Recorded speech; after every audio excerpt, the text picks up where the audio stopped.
So I asked my brother, who loves Owl City but thinks vinyl is for silly people, how vinyl is made, how to take care of it. So I went outside to try to follow his recipe, and he said, you gotta find the vinyl siding, of course. You gotta bake it in the oven at 350 degrees. I'm talking 25 minutes, middle rack. Once you get all the ingredients, you will just make sure you get the owl. You would not believe your eyes. If you're starting out, yeah, it does feel like throwing vinyl siding in the oven. But what I'm about to tell you today is way better than what AI just recommends you in the first Google search you get. That's because I have so much in depth there. I'm looking at 20 pages of notes over. You got close-ups, but I've spent the last several years refining the absolute best cleaning method for the dollar. And I'm welcoming the conversation, I'm welcoming the arguments, because as crazy as, you know, baking your vinyl in the oven at 350 degrees is, doing this wrong is a little bit more dangerous. Taking near mint stuff, dropping it on the ground, now it's VG, which means very garbage. Because one might question even owning vinyl, one might question why we even have to clean it and do all this stuff. Just trying to figure this out. Rinsing your vinyl under holy water, under a full moon. You know, you ask 3 more audio files, they'll give you 2 different arguments, 2 different existential crises, and 2 ways you're ruining everything that you're touching. Led me to making an amazing solution that I feel actually confident getting on an expensive camera and talking about and having fun, because it's supposed to be fun.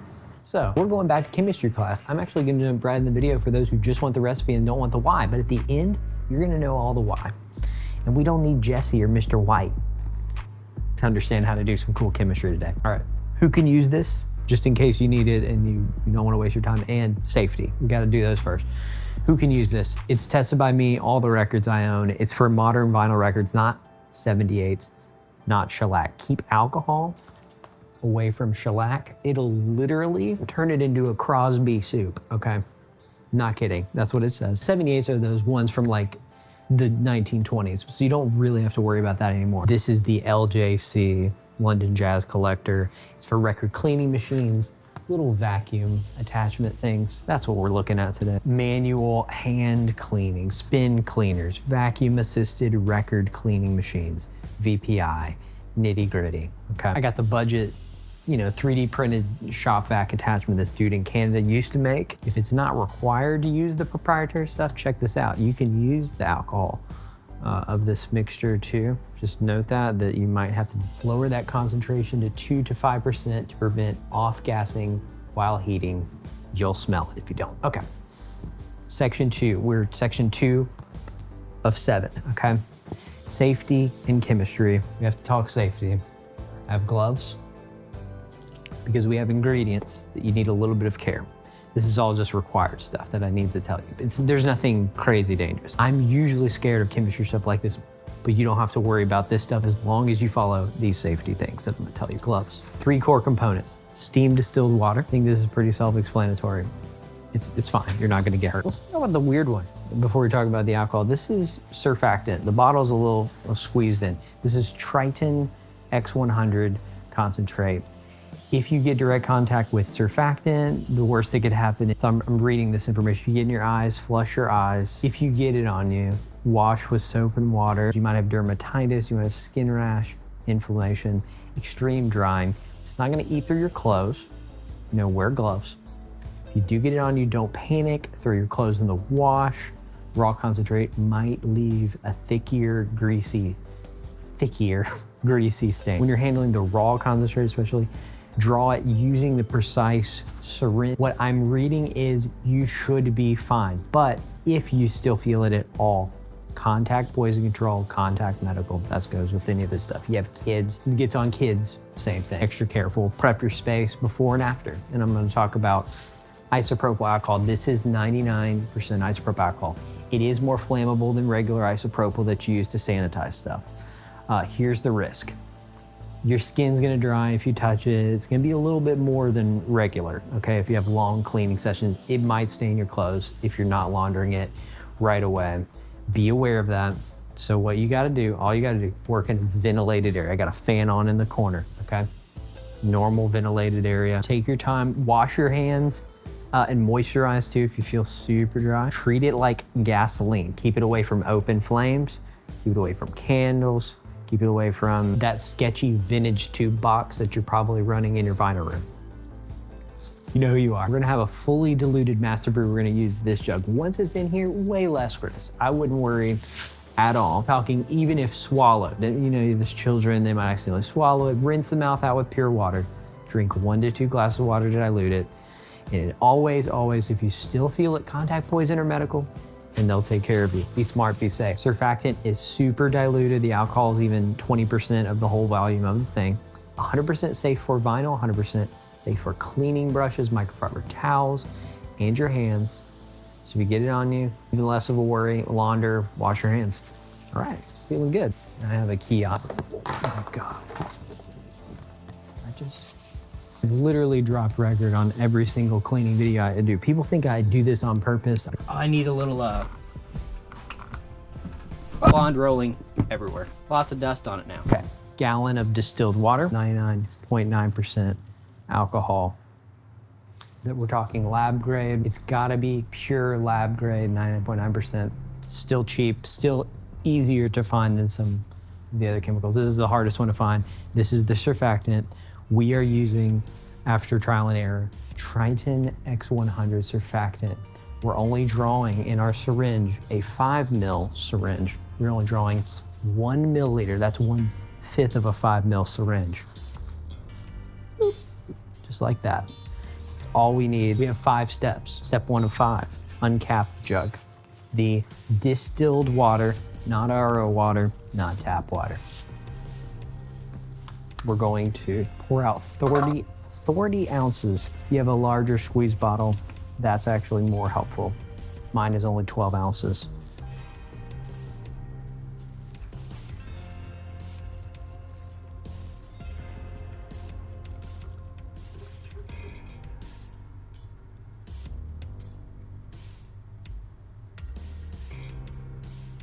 Congratulations, you've done step 1. Great, this is a glass. It has 16 ounces there. We'll add a couple more ounces out of there. I'm gonna keep repeating this too. Make sure it's glass. Just take what I'm saying literally and don't try to do shortcuts in weird bottles or things that will turn yellow. We'll talk about that later. 18 ounces of distilled water, make pasta, have fun. We've created step 1, we've emptied out into the vessel. Step 2, we've made this vinyl rinse. Step 3, we need to do the alcohol chemistry because we need this jug to measure out 3 cups of our alcohol mixture. I'm just doing this to verify the correct amount. 3.1 cups.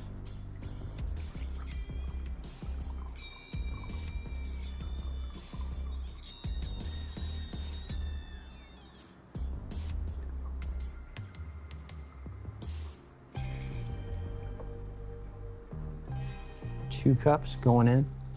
Uh-oh, I don't have a funnel. If you don't have a funnel, let me give you a little piece of advice. You can use a Ziploc, not a paper plate. You can snip the corner, cap that alcohol if you start smelling fumes. Just do it. Tucking it around the edge. And it's just gonna be a little bit better for runoff, okay?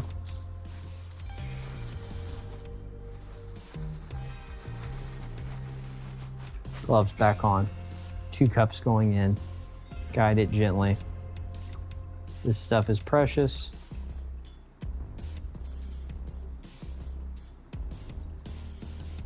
It's also helping with splash. Be careful.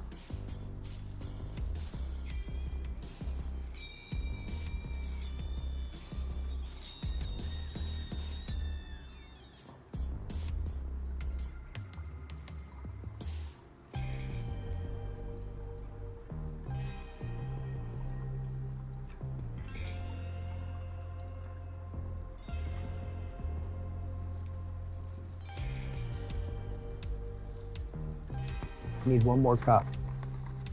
I'm gonna be cutting it very close.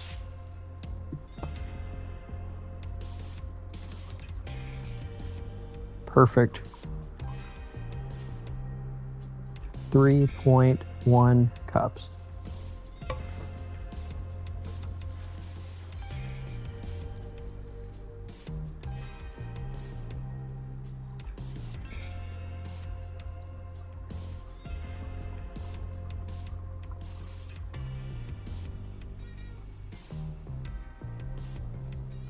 Notice we've left headspace in the cup. This is to gently swirl it after we put the surfactant in. And I'm gonna give you a little trick for the next step. Step 4 of 5. We need warming 2 ounces of distilled water into the glass cup. If you're a little nervous about putting whatever alcohol residual in the microwave, go ahead and follow the triple rinse method. Rinse it out 3 times. That's the standard protocol. Barely 2 ounces of distilled water here. This is where you're gonna feel like the mad scientist. We're going to use the syringe.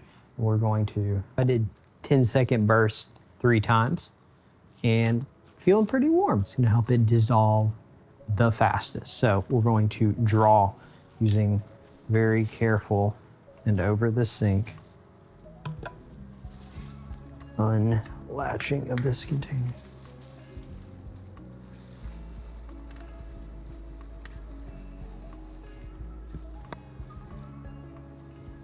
Do you have this container? I just realized that the syringe might have been cleaned out with water that might be slightly contaminated. So I'm going to do my due diligence and actually use some more of that distilled water and rinse it out again if it's a used one. Feeling much better about where that's at. Remember that your enemy is microscopic here. We're having the cleanest brew you can. We have warm water still. We're going to draw in our now clean container, the syringe. We're going to draw very carefully with this Triton X-100, 1 milliliter. Use the marked lines on the container. So we're checking the lines on here. It's super tiny, but fret not. We just don't want to go overboard. Just get as close to that line as you can. That is our 1 mil. It looks full. We're going to add it to that warmed water. Right in there. Not much at all. Rinse this out with distilled water coming up. We now have this that we're gently swirling. You will notice bubbles in the container.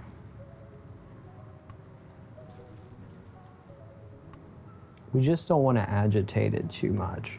That's why we're dissolving it first. You'll notice much easier application doing it this way.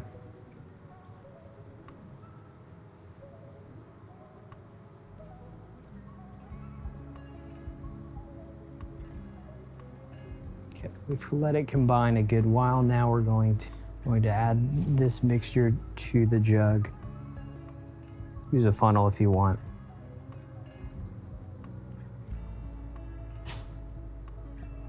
A little down the side. Oops. It's a little bit of bubbles from the surfactant. Get as much as you can in there. Seeing bubbles on the ends, just do your best.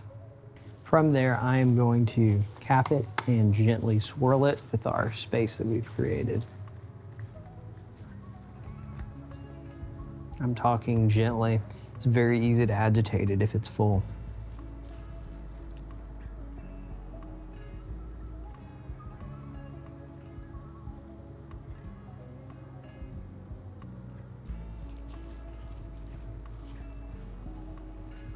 I'm rotating it like this. So we have plenty of headroom.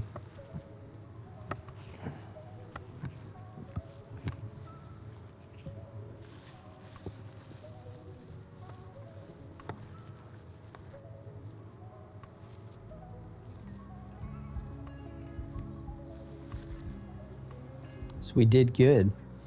It's not foamy, just a little bit, but nothing crazy, nothing filling up the edge. I've definitely seen some major bubbles before. That is much more like it. I'm ready for the final phase. In this, clean it one more time with distilled water if you feel so inclined. But use specifically the correct squeeze bottle, not just any, and not ones that have been previously used. There are reasons. I'm gonna use this bottle that I know. A little bonus trick, put a little bit of distilled water in there, use some of that surfactant on your first batch. I don't want to dilute it that much, so I'm just gonna pour that out.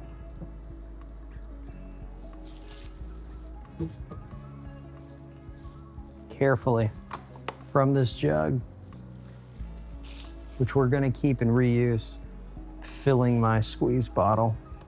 So far, so good. It's going down the bottle,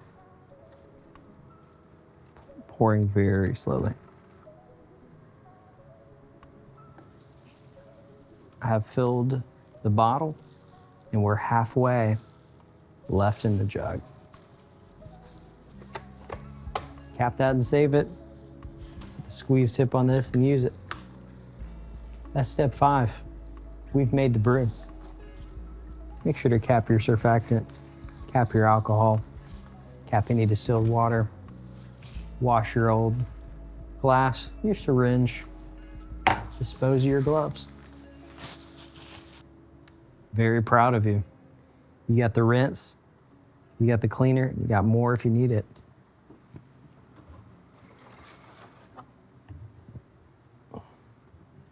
Gonna leave the syringe out to dry. Hope you're enjoying your fresh water too. Stay hydrated.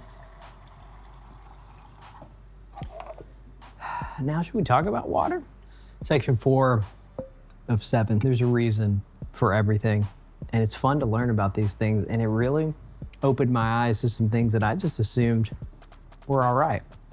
And recycle. I live in Florida. I know they can recycle these with the cap on the bottle. That's safe too. I'm gonna do my best to both read my notes and not sound boring. This is taking a lot of research. There's a lot of good fun in here too. Hope you got some water. Maybe it's time for a snack.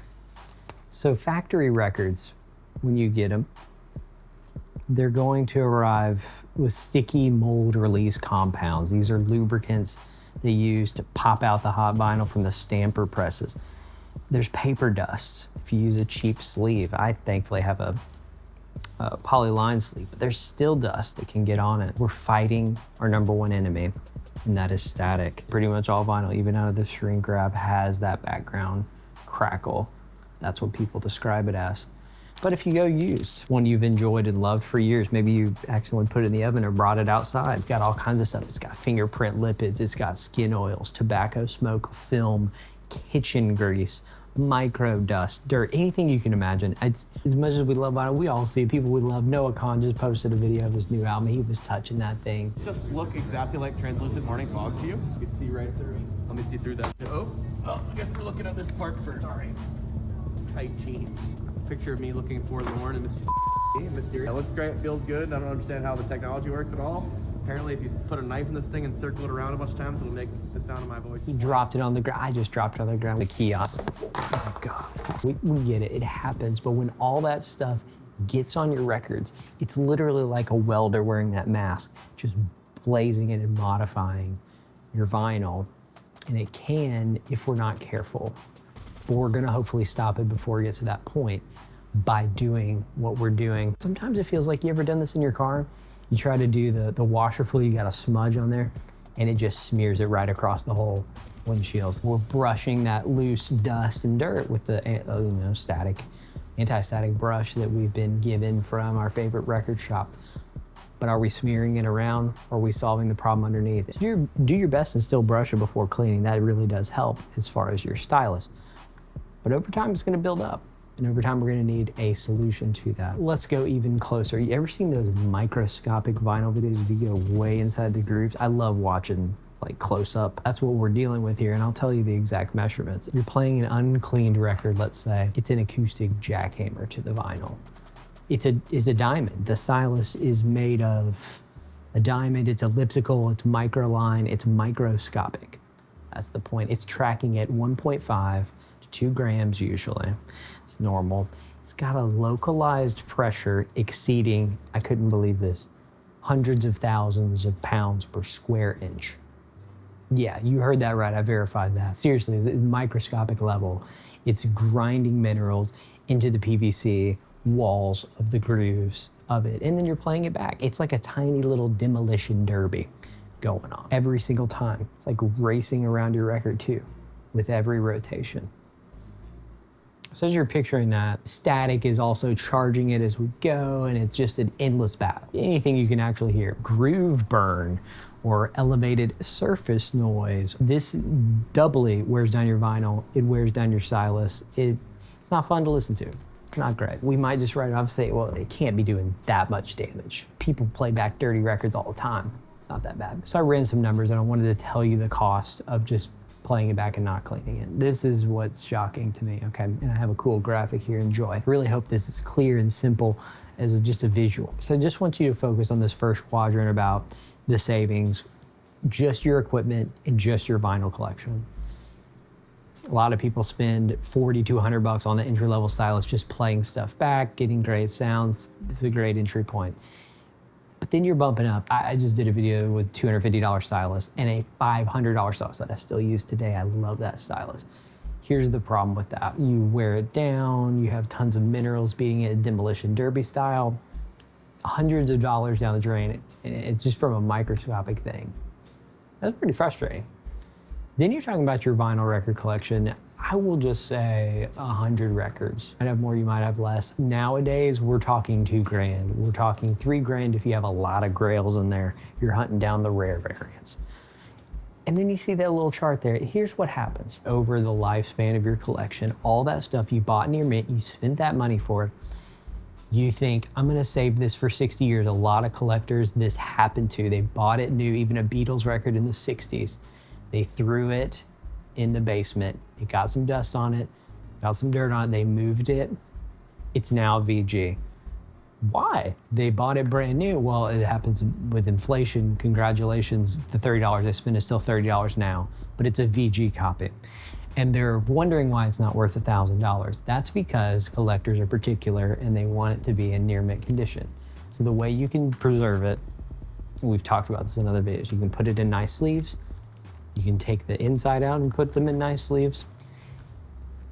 And you can clean them and play them cleaned and clean them as you go as best you can to fight this enemy off. And that's the only way to maintain it if you're still gonna play them, if you're not gonna keep them sealed. We wanna enjoy our records. I'm not here arguing to keep all your records sealed. I'm not the guy. Let's move over to the right. We're doubling our lifespan over there, but the hardware cost.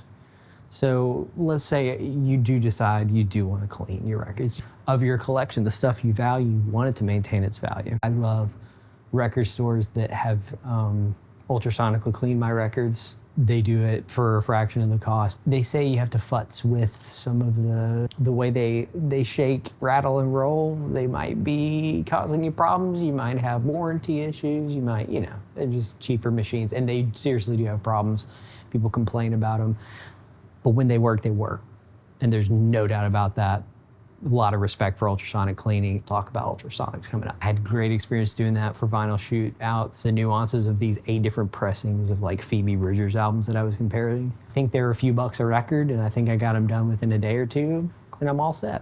They're standard for a reason, but look how much more they cost than a $40 DIY vacuum attachment with, what, $15 a brew. And we're doing, as you'll see, a really close to 100% job. We're not cleaning that little small layer, but let me show you a different image too in a second. You decide for yourself, just has a passing grade, D's get degrees, right?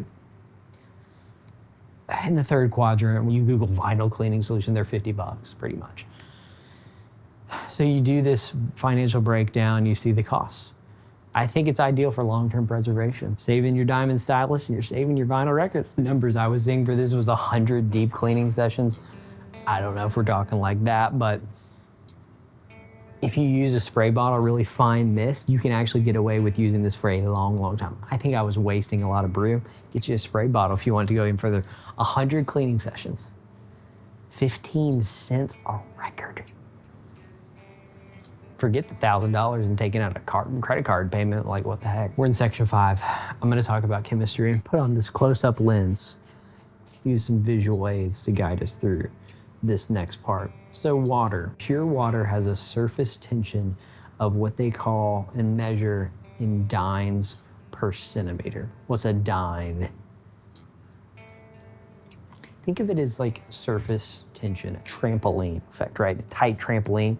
You jump on a trampoline, you feel it spring you forward. The surface tension is what keeps things hovering over water. Here's some cool examples. We're talking about water striders. You ever seen those little guys that look like they're walking on water? They're pretty cool. What about paper clips? You ever seen a paper clip float on water? That's because water has surface tension that's holding it up. Pretty cool.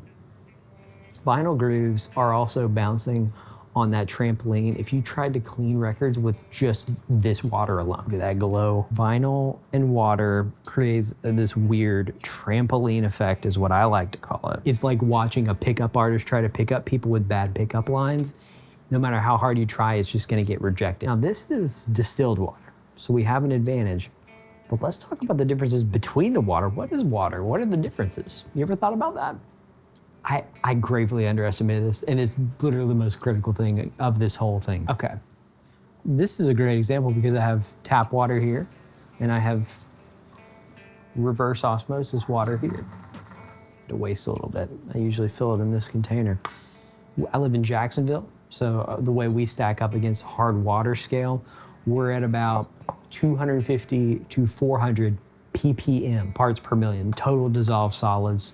You got calcium, magnesium, carbonate, minerals. But Portland, congrats, you guys got 10 to 20 ppm. In New York City, you got 40 to 60 parts per million. Chicago, not great, about better than here, 120 to 180. Phoenix, I'm so sorry, you're at 500 to 700. Are you guys drinking sand? I can't wait to visit the Grand Canyon. I love the desert. Favorite music ever was made on the desert. We're not really talking about taste. I love the taste of RO. Super pure, super low mineral count. Some people love minerals. There's a whole debate on that. The point is, for records, it would have been better for most people's records, including new, to just never have touched water than to add a bunch of minerals that could risk, over time, actually causing more problems in your grooves than just leaving it out of your brew entirely. All right, even RO water, this is what's crazy. Still talking 5 to 25 parts per million. Distilled water, 0 to 2. Deionized water too has a low parts per million apparently. I've just learned about that. We are getting 95% of the cavitation results of ultrasonic with a little work and patience. That's the only difference. I think you're pretty patient. You're here watching me. Why steam distilled water over filtered water, RO water for our particular solution? That's cool. So zoom in the RO water over there. So the RO water, it relies on a physical filter membrane. It filters out a tiny percentage of these microscopic minerals. Some slip through even, with a clean filter, but as the filter wears down, it gets worse. And steam distillation actually boils the water out into a gas, and then it condenses down back again into a clean, pure solution. So minerals like calcium, magnesium have a boiling point in the thousands of degrees. Okay, you cannot boil out this stuff, and they can't turn into steam, and steam is the critical component because this is steam, and then it condenses back down to a separate vessel, pure, without those minerals staying down in whatever vat they were in before. That's pretty cool. So if we did add tap water or even good RO water, we're still grinding those minerals right into the groove walls. And if we're doing it over and over and it gets bad enough, the vinyl literally won't track anymore. That's what's crazy. You ever heard of vinyl skip? You heard horror stories available to you if you want them. Do that RO water,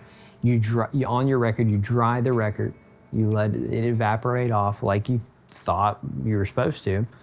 Those minerals didn't disappear though. They stayed on your record, just like they stayed in the vat. We're talking microscopic calcium and lime rocks. They're latching directly onto the floor.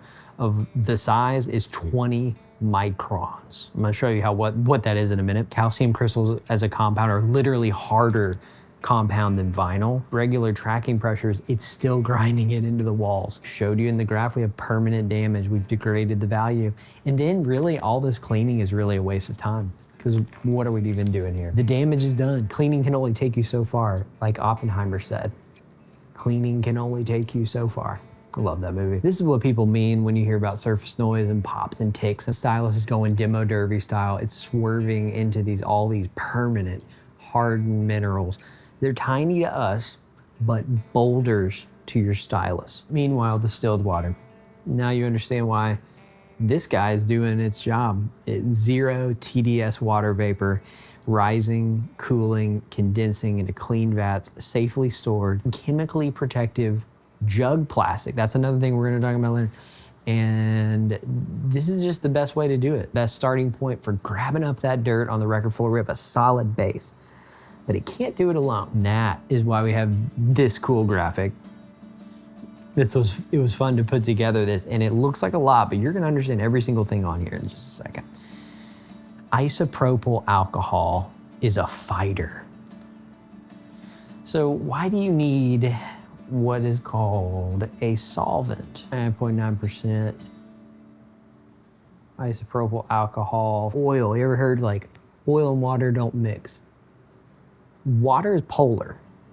Lipid oils and all that stuff that gets in the record grooves that we're trying to defeat, right? That's non-polar. You got polar and non-polar. Isopropyl alcohol is going in between. It's acting as an organic solvent. It breaks down the chemical bonds. I enjoyed chemistry, so just bear with. This is kind of the fun part, the alcohol. It's not just a lipid oil, it's skin lipids manufacturing bold release compounds that happen during the vinyl making process. All of this stuff happens and it stays on a lot of records. You don't even know they're there. They're so tight. So what happens without alcohol? We just made the brew, right?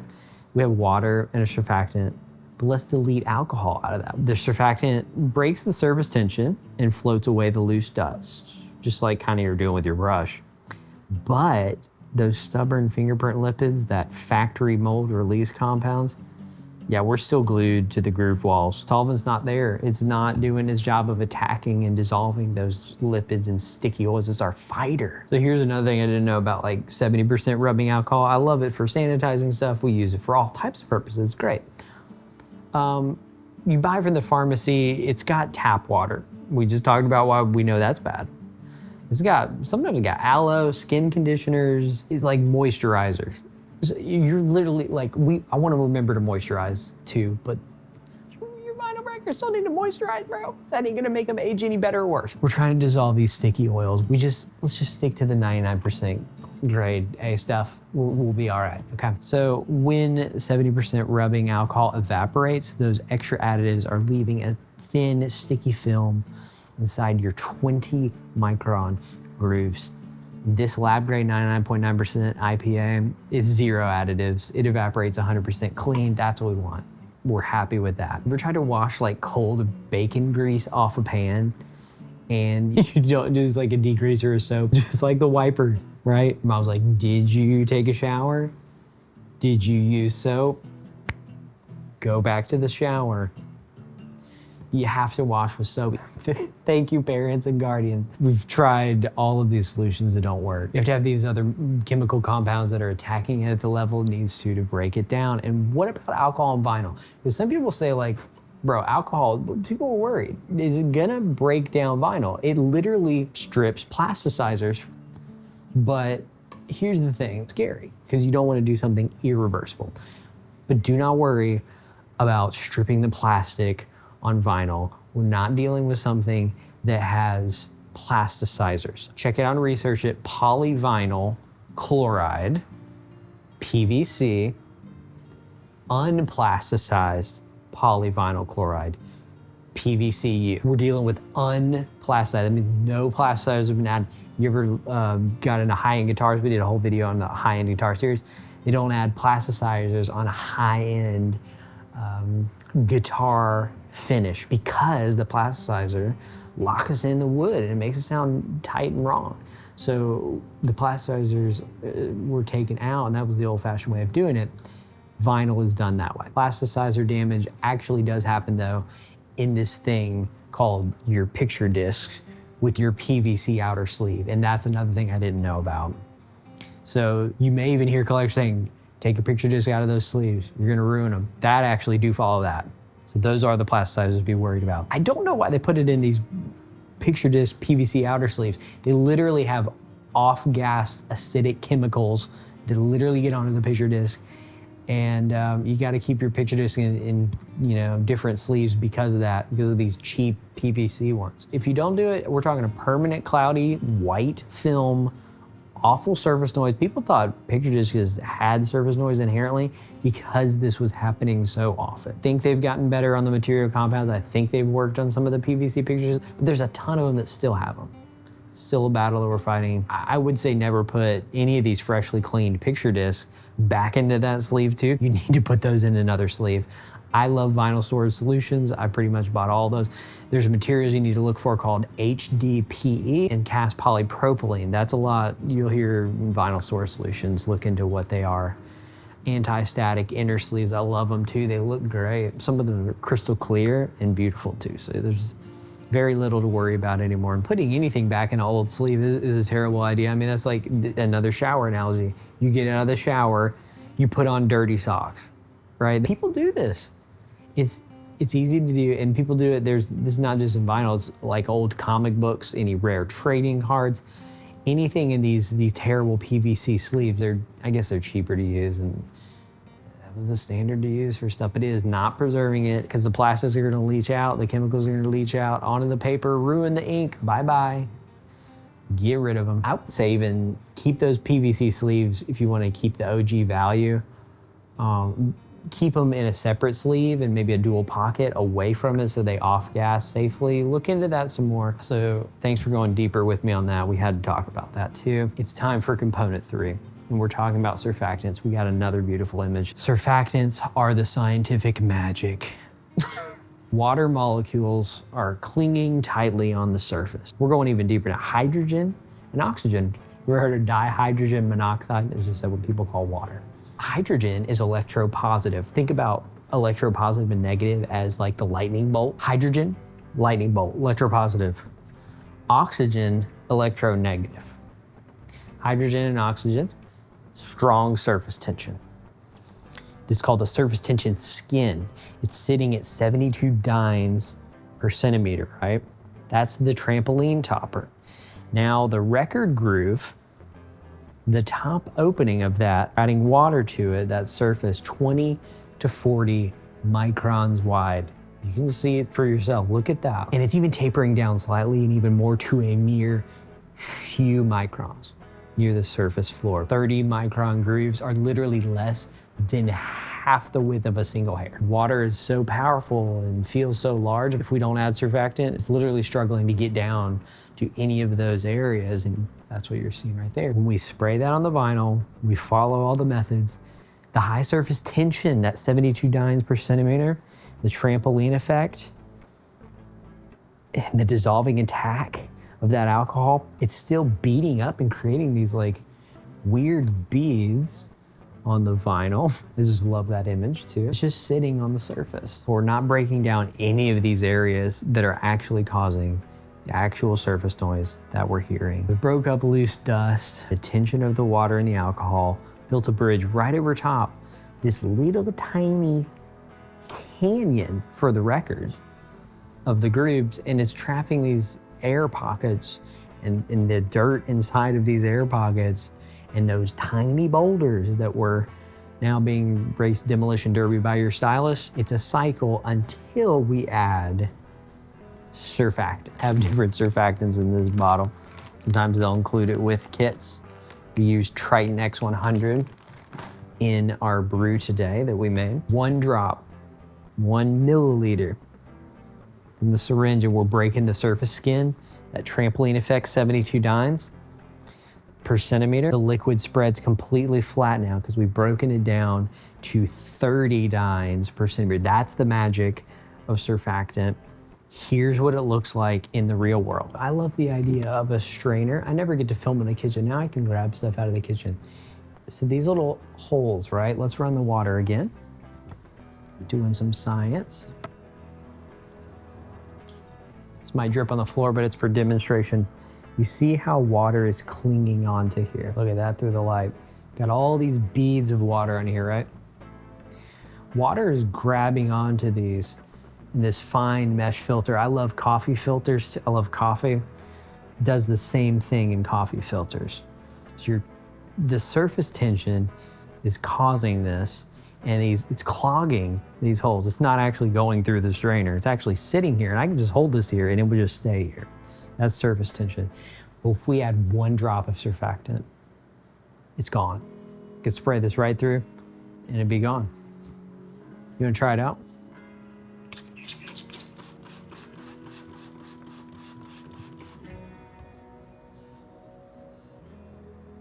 Look at the difference.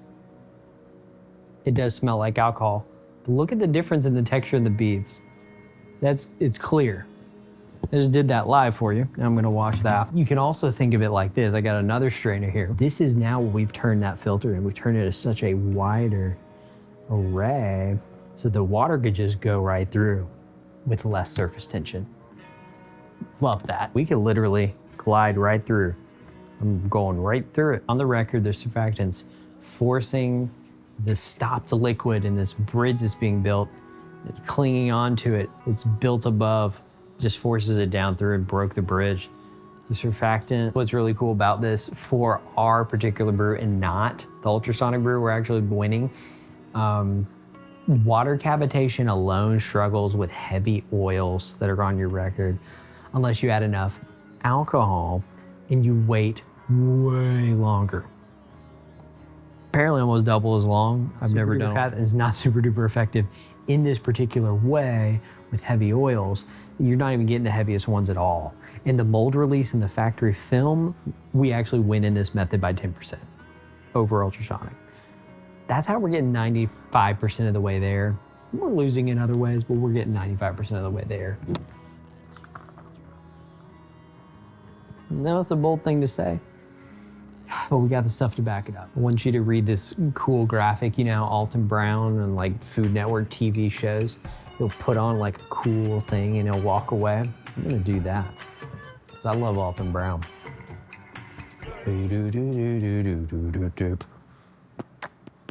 All right, so non-ionic surfactants. Surfactants carry electrical charges. We're talking about lightning bolts again. Anionic, cationic, non-ionic. What's anionic? It's dish soap. You ever use this? You ever put your vinyl brew in one of these, you empty it out? One of these anionic dish soap containers? If you did that, this loves static. I didn't know that. I've definitely used these. They have charged chemical residues. They attract the dust. Non-ionic Triton X over there, 0 charge. Stealth mode, free of charge. So we're not only lowering the surface tension, but we're neutralizing static and we're not attracting dust because of the chemicals. Because of the lightning bolt, non-ionic. Don't use this, and we'll talk about why we don't use the bottle either. Bad news for that. I love dish soaps because they're fun to make bubbles with. You don't have to take it up with me, take it up with the Library of Congress and the Association for Recorded Sound Collectors. Sounds pretty official. They don't wash historic masters with Dawn dish soap or Palmolive Love. They actually mandate non-ionic surfactants in pure distilled water as their official conservation standard for international historic record preservation.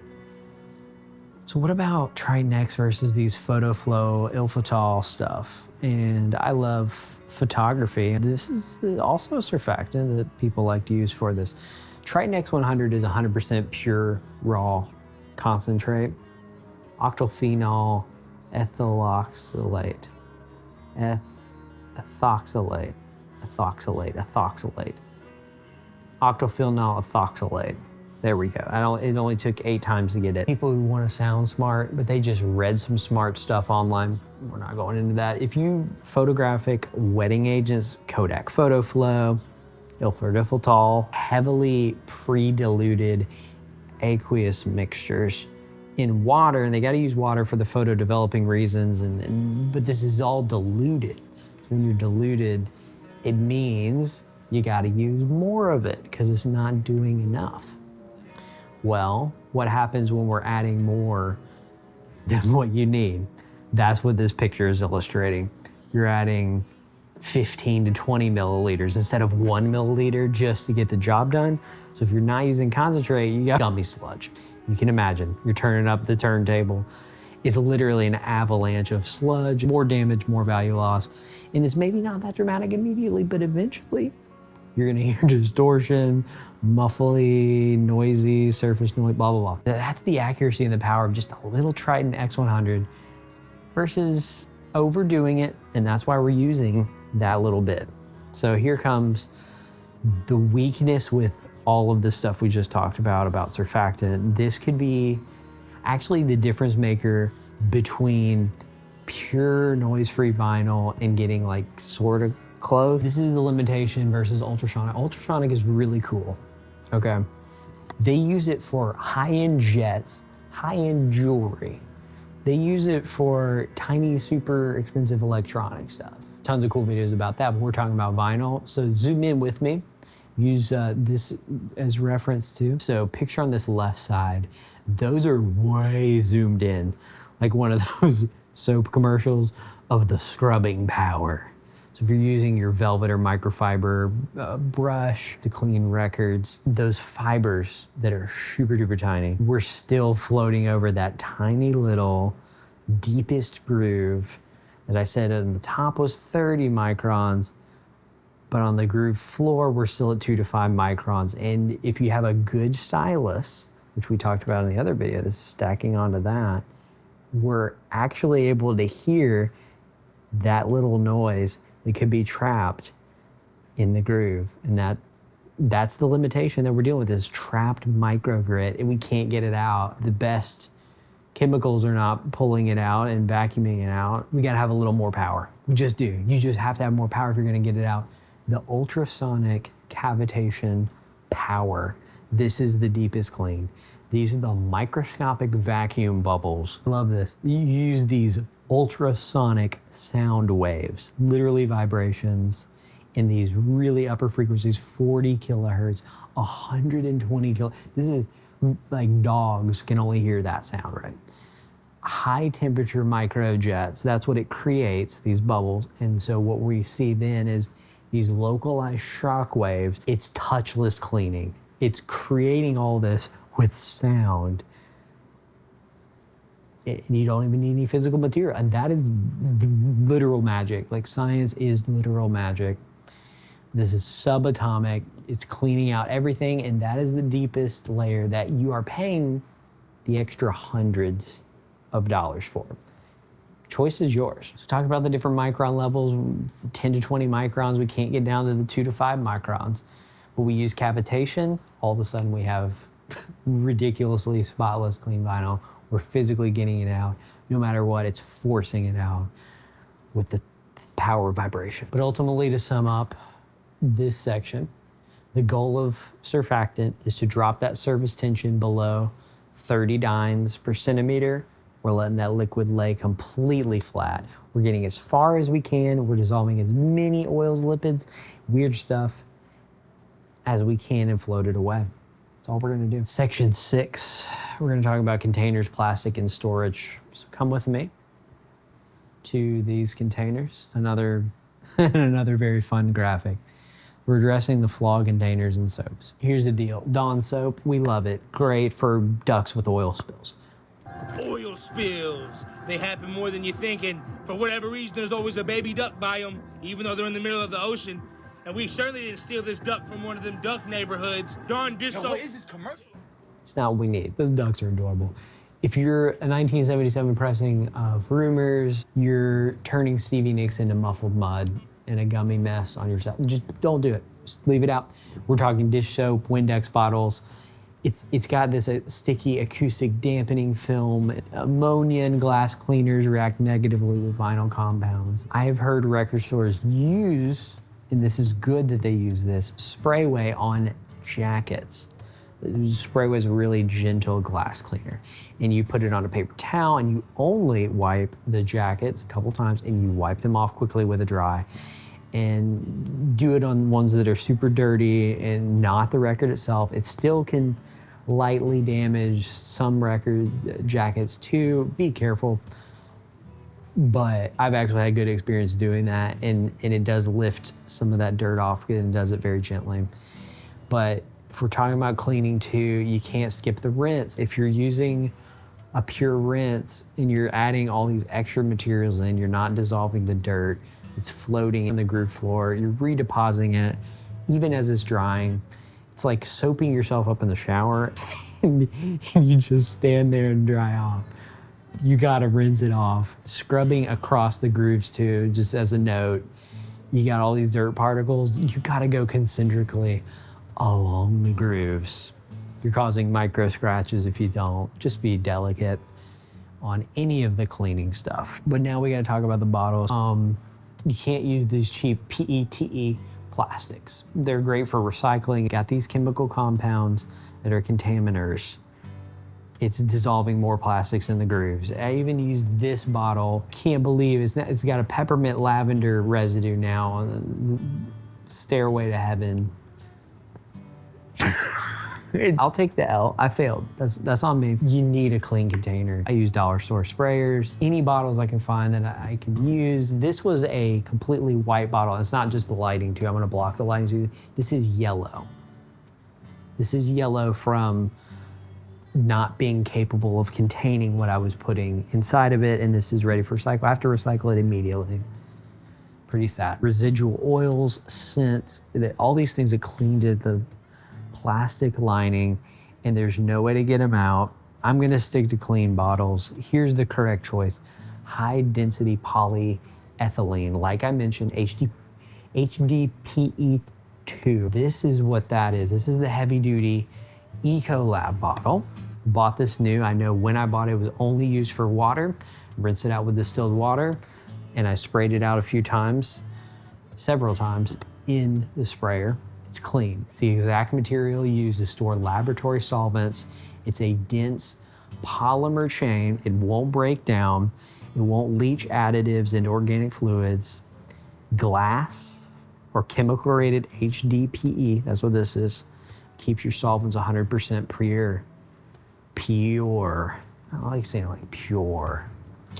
So triple rinse your used bottles. That's what I mentioned earlier too. It's a great way to do it. Just use your pure distilled water for this use case. Master Brew gallon jug that came with the distilled water. This is another thing. These distilled water containers are safe. They're safe for other plastics. Check it out. Always double check and make sure, but if you're buying a clean bottle, you're making this brew, 100% good to go. You gotta store these in a cool, dark place.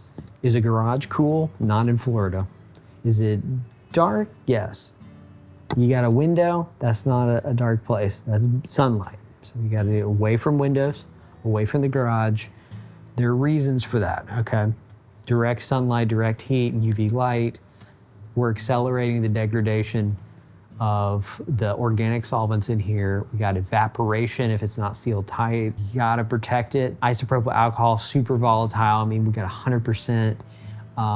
It's really potent, but it still can lose its potency, especially if it's left in an unsealed container. It's gonna eventually just evaporate. So if you've done that, probably gotta throw it out and get some new stuff that you did keep sealed.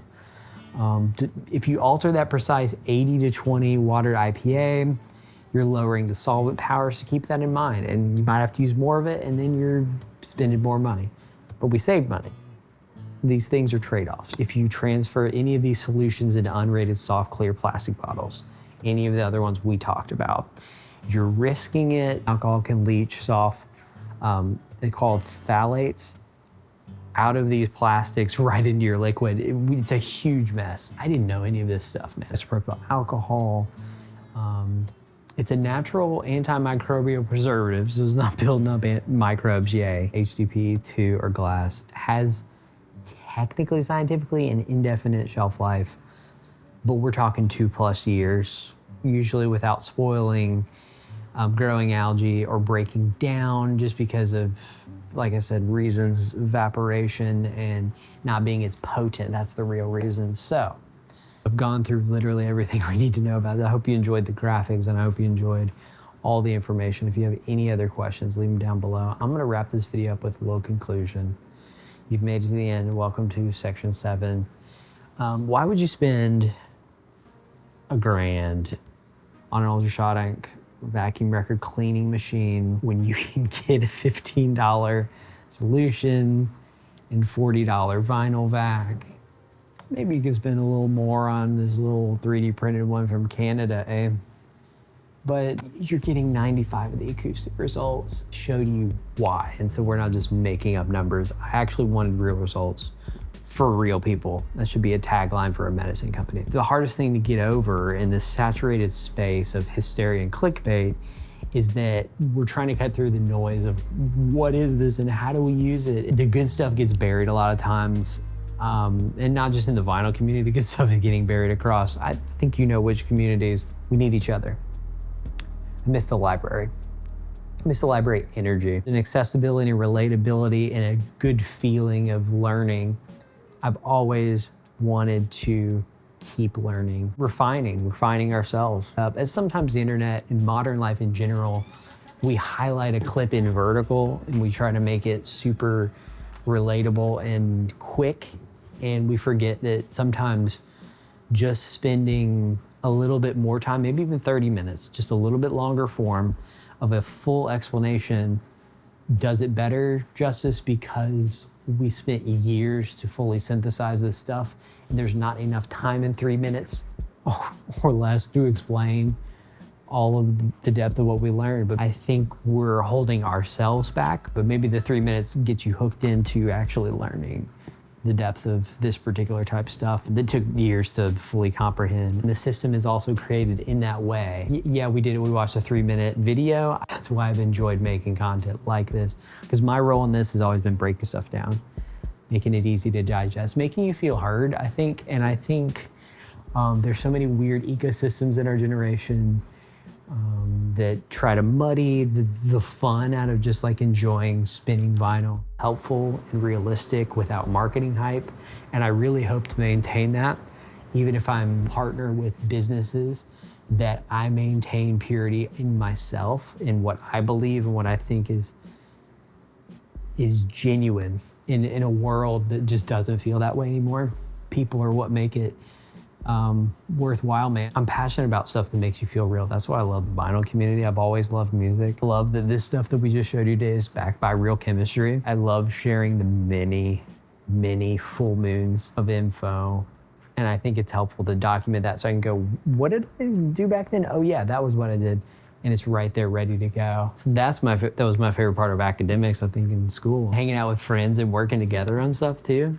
And I value my favorite albums. And that album that I dropped on the ground at the beginning, yeah, it's one of my favorite albums of all time.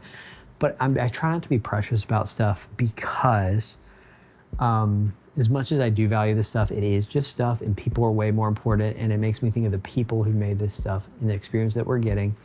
Ultimately, no matter all of this chemistry stuff, we really just want to keep the community alive and playing pristine vinyl and doing the best we can with what we got.